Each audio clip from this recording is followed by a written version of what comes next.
જે મારા હાથમાં જે દફતર છે સાહેબ, એ ખાસ કરીને મારે આજે ખુલ્લામાં બતાવવાનું છે કે ડાંગ એક પ્રદેશના જે ઇતિહાસ 1820થી 1940નું ડાંગ સ્વતંત્ર જે રાજા રજવાડોએ આક્રમણ ઊભા કરી અને અહીંયા આપણા લશ્કરો લઈને આવ્યા હતા 5000 10,000 સૈનિકો એક 1830ની જેમ્સ આઉટ્રમ નામની એક હેઠળ ટુકડી દ્વારા મોકલવામાં આવેલ લશ્કર એ ગામમાં એમને પણ હારાવેલ છે. એક શિલ્પતસિંહ પવાર એમને અને એક છે તો અહીંયા 1825માં શાહજી ગાયકવાડ નામનું એક લશ્કર આપણા વલસાડ જિલ્લા રાજ્ય પ્રદેશ બધું રાજા રજવાડોને કબજા ધરાવી અને એમને કબજા ધરાવવા અહીંયા રાજવી એક ગાઢ એક પ્રદેશને નીદખોદ કરી અને એમના પર સત્તા જમાવવા માટે એમને એક ટુકડી 10,000 સૈન્યમાં લાવેલ. આપણા અહીંયા પીપલવાડા ગામમાં એમનું જે કરાર લેખિતમાં બનેલ છે પીપલાઈદેવીમાં જે આપણા સ્ટાર્ટમાં. ચાલો ઠીક છે. આજે આ સભા તમે જે રાખેલ છે તો આ સભાને ધ્યાનમાં લઈને આજે તમારા હાથમાં જે દફતર છે તે દફતરને તમે ધ્યાને રાખીને આગળ પડતા કંઈ કરવા માગો છો કે આ જે સભા છે એને અહીંયા જ મુક્ત કરવા માગો છો? ના સાહેબ, એ કાર્યને હું આગળ કરવા જરૂર હું આગળ જ કરવા માગું છું, કેમ કે આ વાતને ઘણા વર્ષોથી 2,500 વર્ષો પહેલાંથી આ વાતને દબાવેલ છે, આ ઇતિહાસને દબાવેલ છે. કેમ કે આમાં નાના મોટા આપણા નાગરિકોના હક અધિકાર છીનવાઈ જાય નહીં અને બધાને. ખાસ કરીને તમે આજે જે જાહેર સભા અહીંયા રાખી છે તો અહીંયા લશ્કર એ ગામ ખાતે જ રાખવાનું તમારા અંદર એવું કેમ થયું મનના અંદર કે મારે અહીંયા જ રાખવું છે? એનું કારણ શું કહી શકો છો? કેમ કે જે તે સમયે પ્રાચીન સમયકાળ વખતની વાતો આમાં લખાયેલ છે. 10,000 પૂર્વે કે 2,500 પૂર્વેની વાતો આજની નથી સાહેબ. એમાં લખાયેલ વાતો જે સમયે જે શરૂઆતમાં લશ્કર એક મોગલ શાહજહાંગીરે નામના એક આપણા ખાનદેશમાં એક ગામ આપણું ધુલિયા એક ધરણ ટેકરી ઉપર એમને 5,000 સૈનિક ભેગા કરી અને એમને લશ્કર તૈયાર કરી અને લશ્કરી ગામમાં એમને સૌ પ્રથમવાર લડતો લાવેલ હતી અને એક ડાંગને કબજા જમાવવા માટે એમને ભોય ભેગા કરવા માટે એમને કંઈ વિચારધારા અહીંયા લાવ્યા હતા. પણ તે વિચારધારાને આપણા જે કંઈ શિલ્પતસિંહ પવાર અને આપણા સૌથી મોટા આગેવાનો પ્રતિષ્ઠાવાન આપણા વડીલો છે. ભરતભાઈ, બીજું આપણે જાણવા માગીશું ડાંગ દરબાર બાબતે તમે શું કહેવા માગો છો? હવે આવનાર સમય ડાંગ દરબાર આવે છે તેમાં તમારા શું તમે એમના બાબતે કે શું કહેવા માગો છો? તમે શું વિચારો છો એ બદલ? સાહેબ, હમણાં ડાંગ દરબારની તારીખો સૂચવી રહ્યા છે કેન્દ્ર સરકાર, સેન્ટ્રલ ગવર્મેન્ટ સરકાર.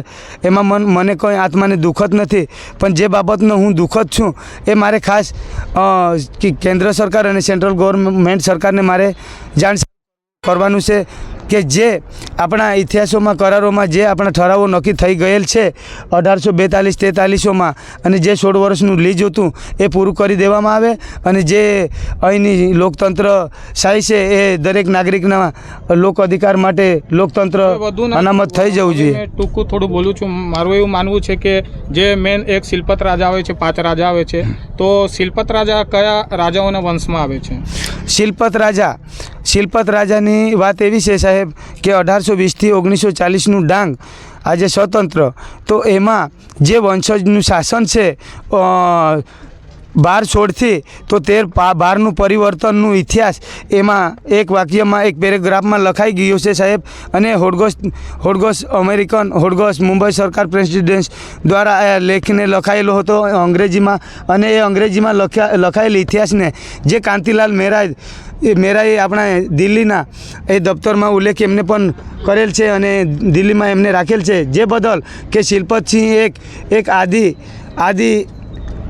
અનાદિ એક આપણા ગાઢવીના આપણા દૌલતાબોધ યદી વંશના રાજા તરીકે એને ઓળખવામાં આવે છે. કેમ કે વડીલો પૂર્વજો કોઈ એવું માનતા વડીલો હતા કે શિલ્પતસિંહ જે હતા એ આપણા ભગવાન રામ જ સ્વયં હતા. કેમ એના પરિવાર આપણા ગાઢવીમાં આજે પણ જે કંઈ છે કિરાલસિંહ તે સમયના આપણે હતા.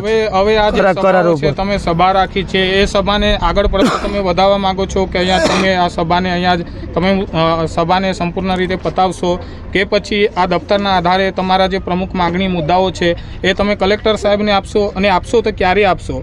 હાલે આપશો કે આવનાર સમય આપશો તે જણાવશો? સાહેબ, એ જે કંઈ મુદ્દાઓ છે આપણા ડાંગ એક પ્રદેશના એક આપણા આદિવાસીઓના જે આપણા રાજાઓના એમાં બધા અધિકાર મળવો જોઈએ. જે જળ જંગલોમાં જે પડતર જમીનો છે અને એ રિઝર્વ ફોરેસ્ટોએ કબજા ધરાવી રાખ્યા છે સાહેબ. ભરતભાઈ, તમને પૂછું છું કે આજ રોજે જે તમે સભા રાખી છે, જે તમારા સાથે દફતર છે, જે દફતરના આધારે જે તમારી પ્રમુખ માગણીઓ છે, તો આ સભા આજે તમે રાખી છે, અહીંયા આ સભાને અહીંયા મુક્ત કરશો કે પછી આગળ પડતા આ મુદ્દાને ધ્યાને રાખી કલેક્ટર સાહેબને તમે કંઈ અહેવાલ આપવા માંગો છો કે કેમ કે આપશો તો ક્યારે આપશો? હવે આ જાહેર સભા મારે એના માટે ડાંગ એક પ્રદેશમાં રાખવામાં આવેલ હતી કે આ ઇતિહાસ પ્રમાણે આપણા જે ઉજાગર કરનાર શિલ્પતસિંહ પવારની આજે મહેશભાઈએ આપણા શિલ્પતસિંહ પવારની પ્રતિમાને આપણા સર્કલ ઉપર લાવેલ છે. એ આજે એ પ્રતિમા તૂટેલ ફૂટેલ દેખાય એ આપણા જિલ્લામાં અને એક આપણા પ્રદેશમાં કલેક્ટર સાહેબ એમને તાત્કાલિક એમને પ્રતિમાને 15 થી 16 ફીટના એક ઊભા કરી અને એમના પ્રતિમાને આપણા યાદગીરીના આદિવાસી લોકોને સમાજને ભૂલાવો ન થાય એના માટે યાદગીરી માટે એક તાત્કાલિક રાખે તો ખૂબ જ સારું. અને નહીં તો હું ટૂંકા સમયોમાં એના માટે હું જમકી આંદોલન ઊભો કરી આવેદન અરજીપત્ર સાથે હું કલેક્ટર સાહેબના સભાખંડમાં હું પ્રવેશ થઈશ. ઠીક છે. આજે આપણે જાણીએ છીએ કે ભરતભાઈએ આજે ખૂબ સારી વાત કીધી કે આજે લશ્કરિયા ગામ ખાતે એને એવું લાગે છે કે અમારા જે તે સમયના જે અમારા વડલાઓ લશ્કરિયા ખાતે જે મોટું જે લશ્કર લઈને જે લડત આપેલી તેનું સ્થાપના અહીંયા કરેલ અને તેને આધારે અહીંયા લશ્કરીએ અહીંયા વિરામ લીધેલ અને હવે પછી જે શિલ્પત રાજાની માગણી પ્રત્યે એમની માગણી પ્રમુખ માગણીઓ છે કે એમની પ્રતિમા બી સારી વ્યવસ્થામાં રહેવી જોઈએ અને ના એવું થાય તો આવનાર સમય એક જંગી આંદોલન કરશે તે રીતે દર્શાવેલ છે.